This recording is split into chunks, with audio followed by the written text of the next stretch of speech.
प्रिय छात्रों, आज पृष्ठ तनाव के दूसरे बिंदु पर विचार करेंगे और यहाँ पर सबसे पहले जो भौतिक राशि पर विचार करेंगे वह है स्पर्श कोण। स्पर्श कोण क्या चीज है? यहाँ पर जो है ठोस की स्पर्श रेखा एवं द्रव्य की स्पर्श रेखा, ठोस की स्पर्श रेखा एवं द्रव्य की स्पर्श रेखा के बीच के कोण को स्पर्श कोण कहते हैं। ठीक है, जैसे यहाँ पर जो है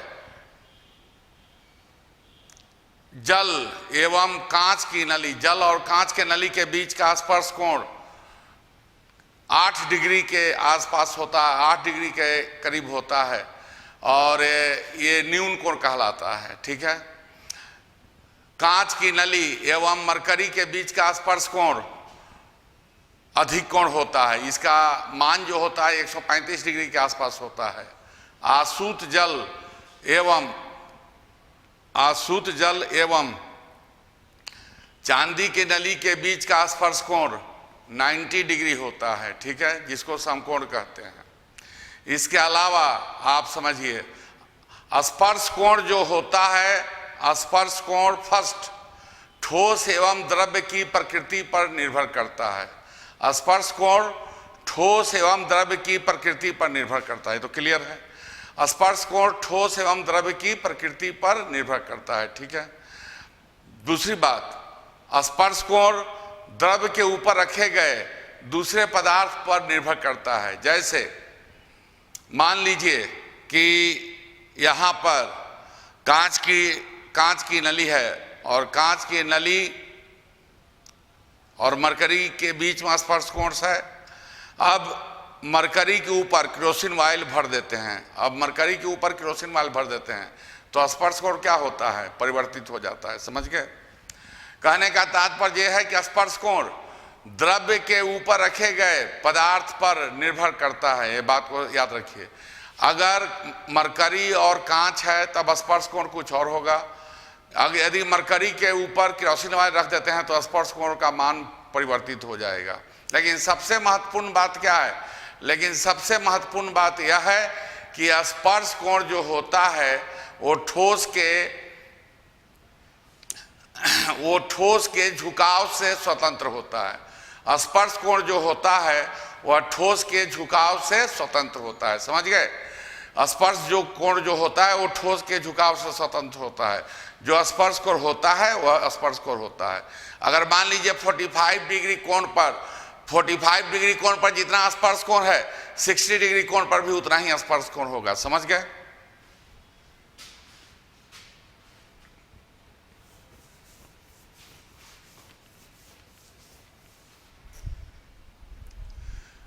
अब एक पॉइंट है कि सिका नली के द्वारा द्रव्य का पृष्ठ तनाव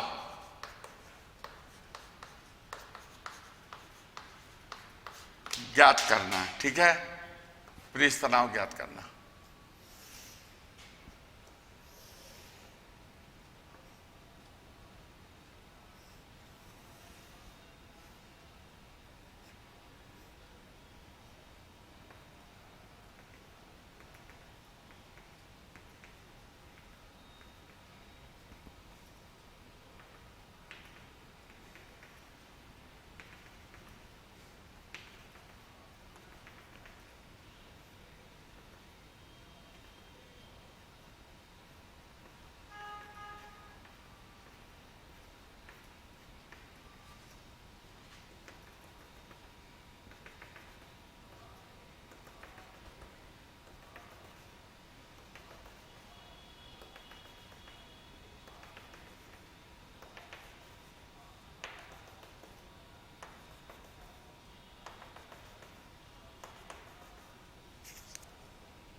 देखिए, केशिका नली के द्वारा बाई कैपिलरी द्रव्य का पृष्ठ तनाव ज्ञात करना। ये चित्र जो आप देख रहे हैं, इस चित्र को समझिए माइक्रोस्कोपिक फिगर है, मतलब कंपाउंड माइक्रोस्कोप से देख रहे हैं। ये बीकर में केशिका नली रखी गई है और जल जो है इतना तक आपका राइज किया, ये साइड तक राइज किया। यहाँ पर ऊपर जो सबसे ऊपर बन गया वो मेनिस्कस, जिसको अर्धचंद्रक कहते हैं। यहाँ पर जो बल काम करेगा वो पृष्ठ तनाव हुआ, यहाँ भी बल जो काम करेगा वो पृष्ठ तनाव हुआ। अब देखिए, न्यूटन के न्यूटन के तृतीय नियम से जानते हैं प्रत्येक क्रिया के विपरीत एवं बराबर प्रतिक्रिया होती है। ठीक है, तो टी के ठीक अपोजिट कौन काम करेगा? अभिलंब प्रतिक्रिया। यहाँ टी के अपोजिट से ठीक अभिलंब प्रतिक्रिया काम करेगा। तब यहाँ पर जो है, यहाँ पर टी का कॉम्पोनेंट इधर लेंगे, वो होगा टी कॉस थीटा, इधर होगा टी साइन थीटा, इधर टी कॉस थीटा, इधर टी साइन थीटा, इधर टी कॉस थीटा और इधर टी साइन थीटा। ठीक है, टी कॉस थीटा और टी साइन थीटा। ठीक है, तब यहाँ पर जो है अपवार जो बल काम करेगा वो टी कॉस थीटा होगा।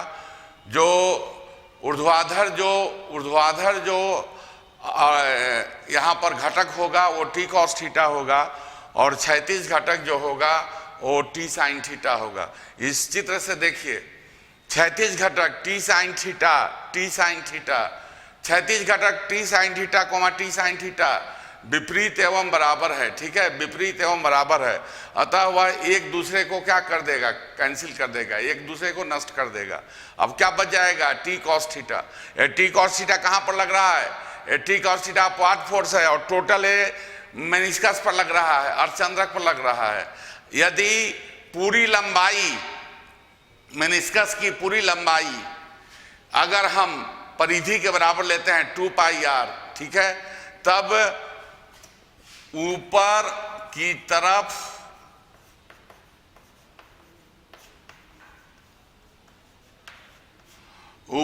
तरफ लगने वाला कुल बल,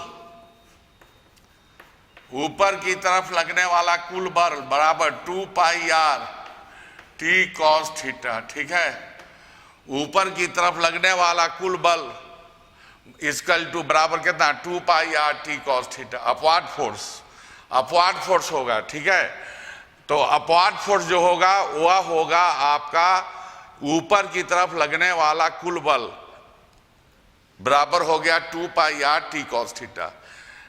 इकाई लंबाई के लिए ऊपर की तरफ लगने वाला बल जो है टी कॉस थीटा है, तो टोटल मेनिस्कस की परिधि जो है वो 2 पाई आर है, तो ऊपर की तरफ लगने वाला कुल बल कितना होगा? 2 pi R T cos theta. ठीक है, 2 pi R T cos theta. नीचे की तरफ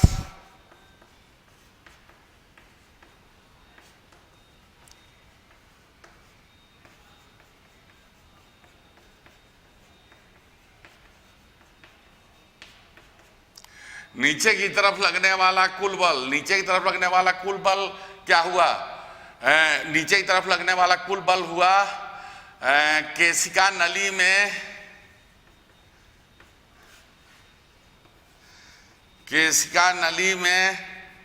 चढ़े हुए द्रव्य का भार, केशिका नली में चढ़े हुए द्रव्य का भार।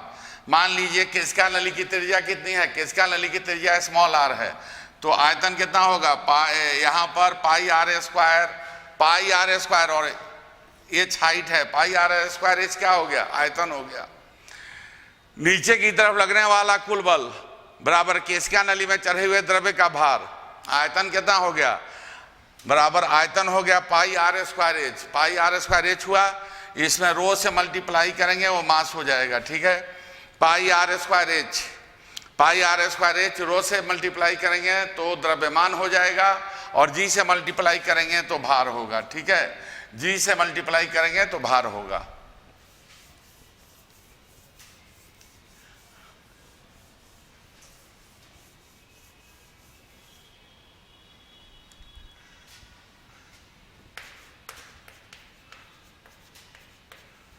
साम्य अवस्था में ऊपर की तरफ लगने वाला कुल बल बराबर कितना होगा? 2 pi R T cos theta हुआ ऊपर की तरफ लगने वाला कुल बल होगा 2 पाई r t cos थीटा, ठीक है। नीचे की तरफ लगने वाला बल क्या होगा, केशिका नली में चढ़े हुए द्रव्य का भार कितना हो गया, पाई r square h rho into जी, ठीक है। पाई पाई पाई पाई कैंसिल, एक r कैंसिल, या 2t cos थीटा बराबर आर एच रो जी, ठीक है। और t इक्वल टू कितना आ गया, आर एच रो जी अपॉन 2 cos थीटा, ठीक है।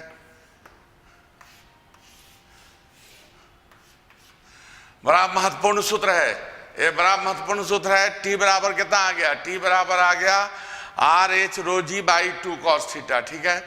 R H rho G by T cos theta. और इसी सूत्र की सहायता से केशिका नली में यहां पर जो है द्रव्य का पृष्ठ तनाव ज्ञात करते हैं। पानी या अल्कोहल या केरोसिन ऑयल के लिए थीटा बराबर कितना होगा 0, cos थीटा कितना होगा 1। तब फॉर्मूला हो जाएगा t बराबर R H rho G by 2, ठीक है। t बराबर R H rho G by 2, ये बात को याद रखिए। थीटा बराबर 0 होगा तो cos थीटा 1 होगा, और t बराबर कितना हो जाएगा R H rho G by 2, समझ गए।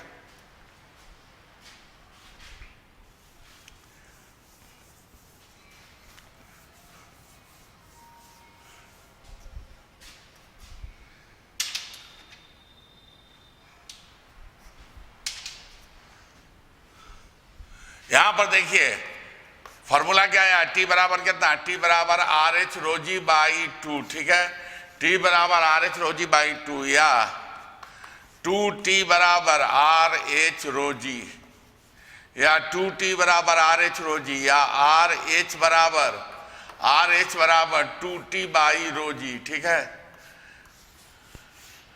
आर एच बराबर 2t बाई रो जी, और आर एच इक्वल टू कितना हुआ नियत, आर एच इक्वल टू नियत हो गया, ठीक है। आर एच इक्वल टू नियत हो गया, तो आर एच इक्वल टू नियत हो गया। देखिए दिए गए द्रव्य के लिए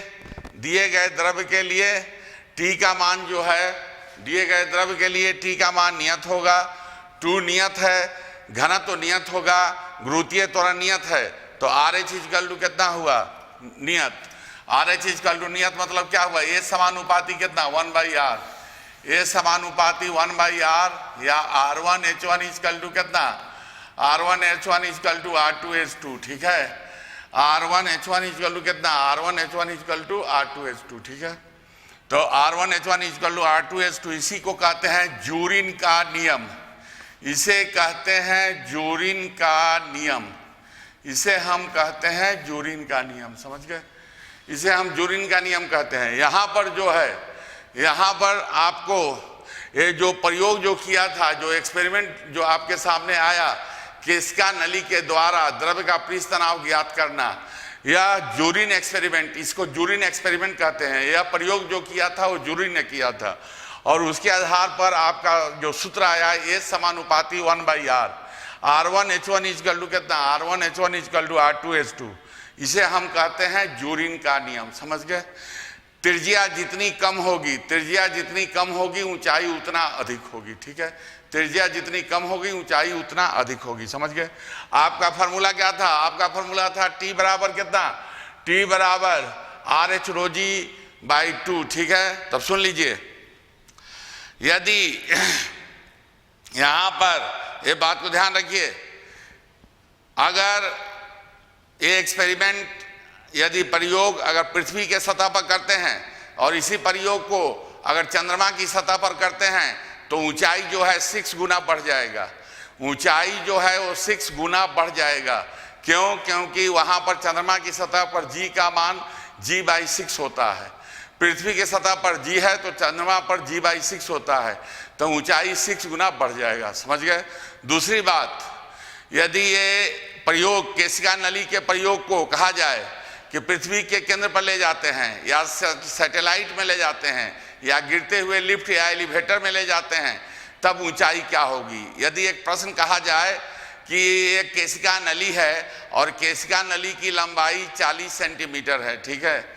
एक केशिका नली है और केशिका नली की लंबाई 40 सेंटीमीटर है, और कहा जाए कि उसमें जब हम प्रयोग करते हैं तो 20 सेंटीमीटर तक आपको द्रव्य चढ़ता है, 20 सेंटीमीटर तक द्रव्य चढ़ता है।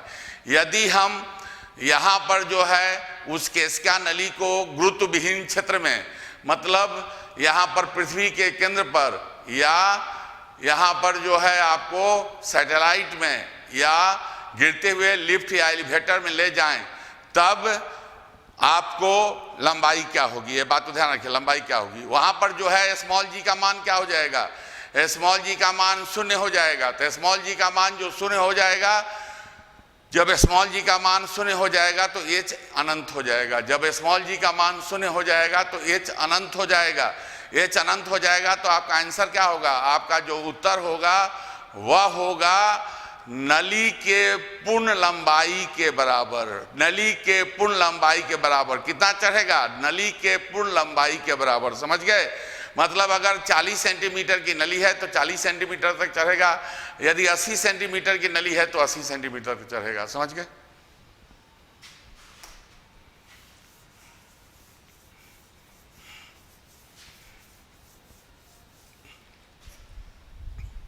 अब बड़ा एक इंपॉर्टेंट प्रश्न है, जरा ध्यान सुनिए। प्रश्न 1, ए स्मॉल एन द्रव्य की बूंदें प्रत्येक की त्रिज्या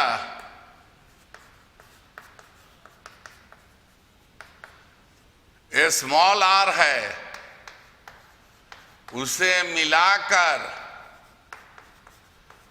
एक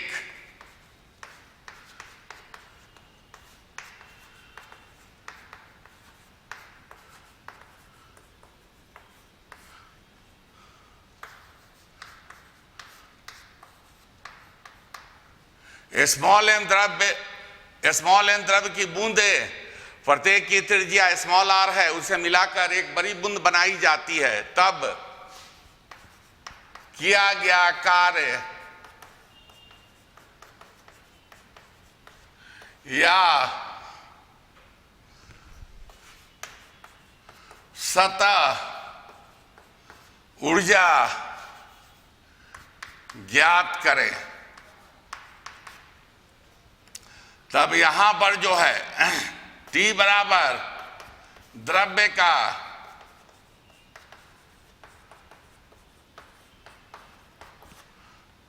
T बराबर द्रव्य का पृष्ठ तनाव, ठीक है।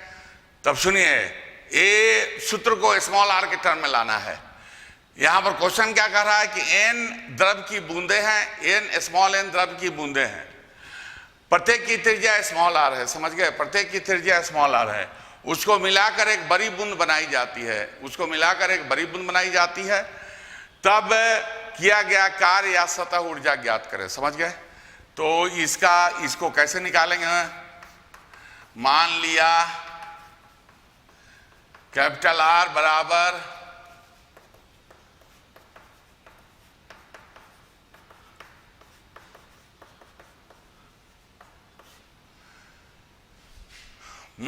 कैपिटल आर बराबर बड़ी बूंद की त्रिज्या, ठीक है। यहां पर एक ही राशि, देखिए, एक बड़ी बूंद को तोड़कर छोटी छोटी बूंदें बना दी जाए या बहुत सी छोटी बूंदें को मिलाकर के एक बड़ी बूंद बनाई जाए, एक ही चीज, एक ही राशि जो है नियत होती है, और एक राशि जो नियत होती है वह आयतन होता है, आयतन नियत रहता है।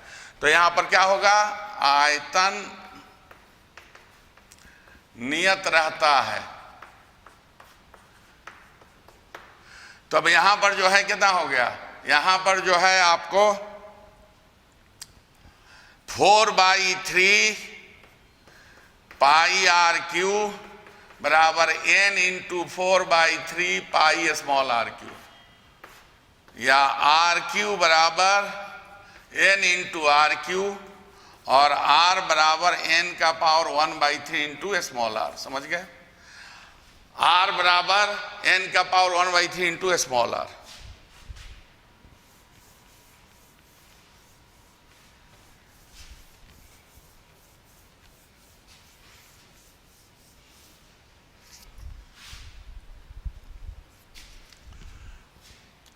तब किया गया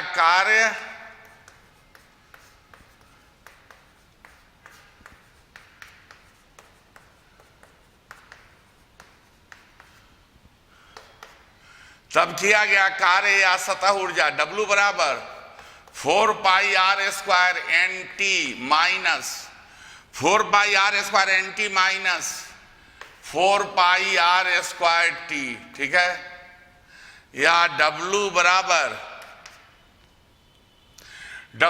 कितना हुआ? W बराबर हो गया 4 पाई R square NT minus 4 pi small r के टर्म में निकालना है। तो कैपिटल R बराबर कितना पता है? कैपिटल R बराबर है n का पावर 1/3 इंटू स्मॉल r था। अभी आयतन नियत करके हमने जो संबंध निकाला वो क्या था? कैपिटल R बराबर n के पावर 1/3 इंटू स्मॉल r। तो यहाँ पर कितना हो गया? n का power 2/3 into r square into t, ठीक है, या W बराबर यहां पर होगा 4 पाई R स्क्वायर n का पावर 2/3 इंटू t। W बराबर 4 पाई R स्क्वायर n का पावर 2/3 इंटू t बाहर निकाल लिए। यहां पर क्या बचा? n अपॉन n का पावर 2/3 माइनस 1। तो W बराबर कितना हो गया? 4 पाई R स्क्वायर n के पावर 2/3 इंटू t ब्रैकेट में n के पावर 1/3 माइनस 1, ठीक है। रेडीमेड फॉर्मूला आपको मिल गया, ध्यान रखिएगा। बहुत सी छोटी बूंदों को मिलाकर एक बड़ी बूंद बनाई जाती है। बहुत सी छोटी बूंदों को मिलाकर एक बड़ी बूंद बनाई जाती है। तब किया गया कार्य या सतह ऊर्जा ज्ञात करना है। तो W बराबर कितना होगा? W बराबर होगा 4 पाई R स्क्वायर। W बराबर होगा 4 पाई R स्क्वायर n के पावर 2/3 इंटू t और ब्रैकेट में हुआ n के पावर 1/3 माइनस 1, ठीक है।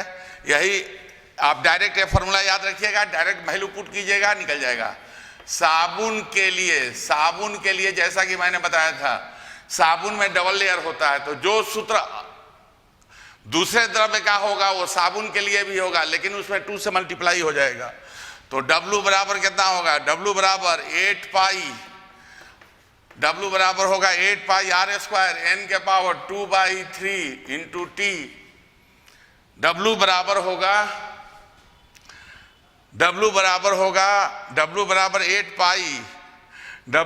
8 पाई R स्क्वायर n के power 2/3 into t into n के पावर 1/3 माइनस 1, ठीक है। ये फार्मूला होगा साबुन के लिए, कोई नया फार्मूला नहीं है, सिर्फ 2 से मल्टीप्लाई कर देना होगा, समझ गए।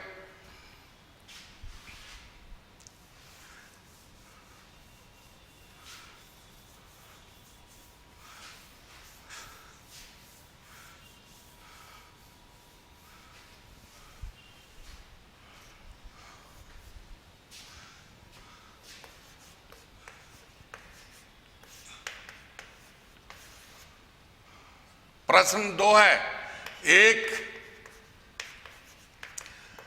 बड़ी द्रव्य की बूंद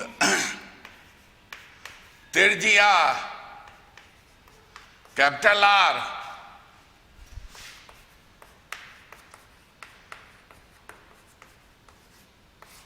को तोड़कर स्मॉल n छोटी बूंदें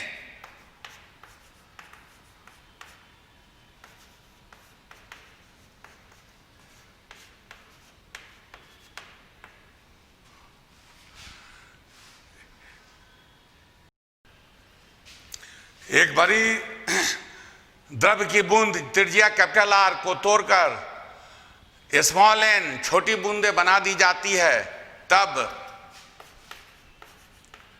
किया गया कार्य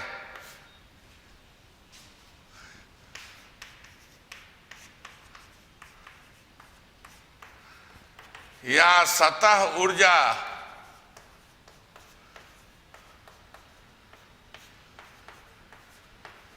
ज्ञात करें। T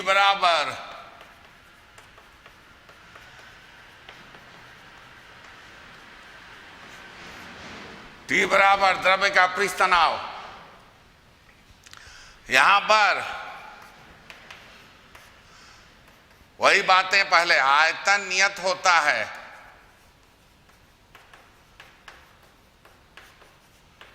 आयतन नियत होता है। R बराबर कितना हुआ, n के पावर 1/3 इंटू स्मॉल r। किया गया कार्य या सतह ऊर्जा W बराबर 4 पाई R स्क्वायर NT माइनस 4 पाई R स्क्वायर T, ठीक है। W बराबर 4 पाई R स्क्वायर NT माइनस 4 पाई R स्क्वायर T, ठीक है। लेकिन इस सूत्र को कैपिटल R के टर्म में लाना है, क्योंकि कैपिटल R दिया गया है।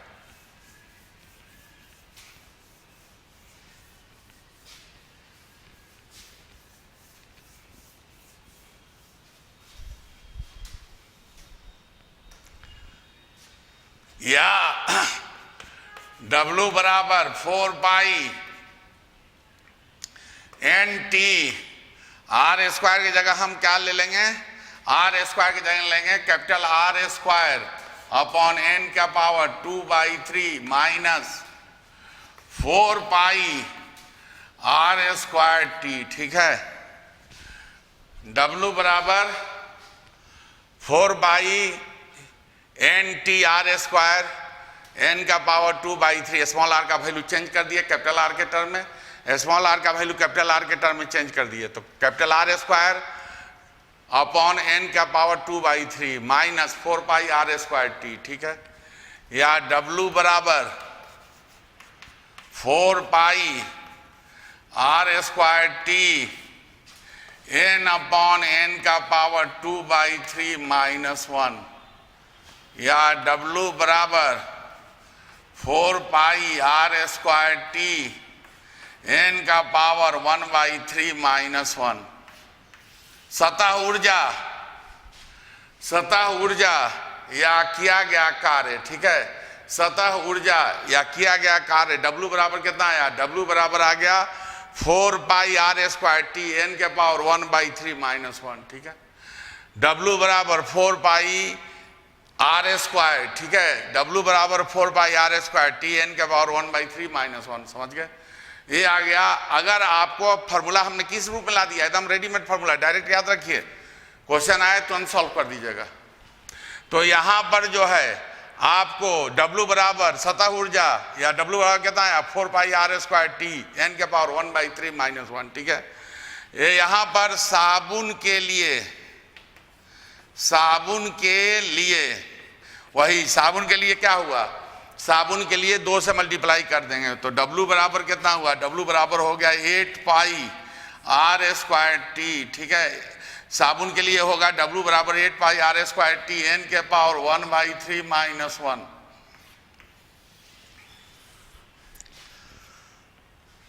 W बराबर साबुन के लिए W बराबर कितना हुआ 8 पाई R स्क्वायर T n के पावर 1/3 माइनस 1, ठीक है, समझ गए।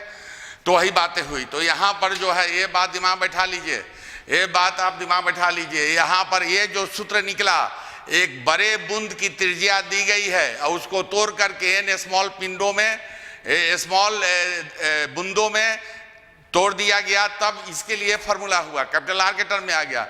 और इसके ऊपर जो है आपको बहुत से बूंदे मिलाकर एक बड़ी बूंद बनाया गया, उसके लिए वो फॉर्मूला था स्मॉल r के टर्म में, ठीक है। तो कंफ्यूज एकदम मत होइएगा। यदि आपको अगर इस तरह का क्वेश्चन आता है कि बहुत से बूंदे मिलाकर एक बड़ी बूंद बना दी जाती है और यहाँ पर जो है बड़ी बूंद का वेग ज्ञात करें, तो कोई दिक्कत नहीं है। वर्क डन निकाल लीजिए, W निकाल लीजिए और W को गतिज ऊर्जा के बराबर कर दीजिए, W को गतिज ऊर्जा के बराबर कर दीजिए और आपको आराम से क्वेश्चन सॉल्व हो जाएगा। ये बात को ध्यान रखिए। पृष्ठ तनाव के आधार पर जो हमने टॉपिक अभी आपको पदार्थ के गुण के अंतर्गत पृष्ठ तनाव के आधार पर जो हमने आपको टॉपिक के बारे में बताया, जो भी फार्मूला बताया, इतना ही फार्मूला के अंदर में नीट में प्रश्न आते हैं। ये फार्मूला दिमाग में रखिएगा, तो पृष्ठ तनाव से अगर रिलेटेड कोई प्रश्न आता है तब नहीं छूटेगा। धन्यवाद।